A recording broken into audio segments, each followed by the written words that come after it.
So if you just put your hand on it, your fingers sink. And then if you punch it, it's hard. Hey scientists, today we're going to be doing a super fun and easy experiment in our kitchens. You only need 2 ingredients for this experiment and it is so much fun. You'll start by measuring 2 cups of cornstarch or corn flour into a flat container. You really want it to be flat and not a rounded bowl. Then you add 1 cup of water. And if you would like your Oobleck to be a different color, you can add food coloring to the water before you stir it into your cornstarch.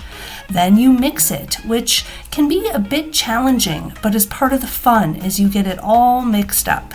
Whoa! Look at that! Yeah.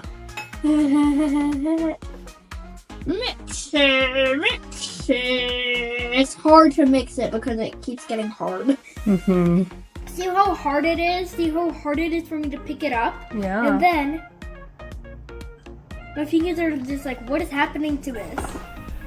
So when you mix water with cornstarch, what we are making is something called Oobleck. Now, Oobleck is a very special liquid. It is actually known as a non-Newtonian fluid.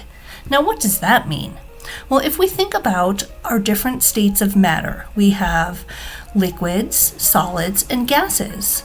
Now, normally liquids, the molecules inside them will take up the shape of the container that they are in. So they will just kind of flow and fill the container that they're in. Whereas solids tend to be in a more rigid structure. Now, non-Newtonian fluids are a little bit of both. And how they work depends on the force that is being applied to them. So when I just gently push my fingers into it, I'm not really applying a force, and the non-Newtonian fluid or Oobleck acts like a liquid. But then when we apply a force to it, like when we squeeze it really hard or slap it really hard, we are inducing a force on it that makes the molecules in the fluid act like a solid. And so that's why it can feel like both a solid and a liquid. And so non-Newtonian fluids are a really fun thing to play with at home, and I highly recommend that you try this experiment in your kitchen. It's really fun and really easy. Give it a try. And until next time, keep discovering.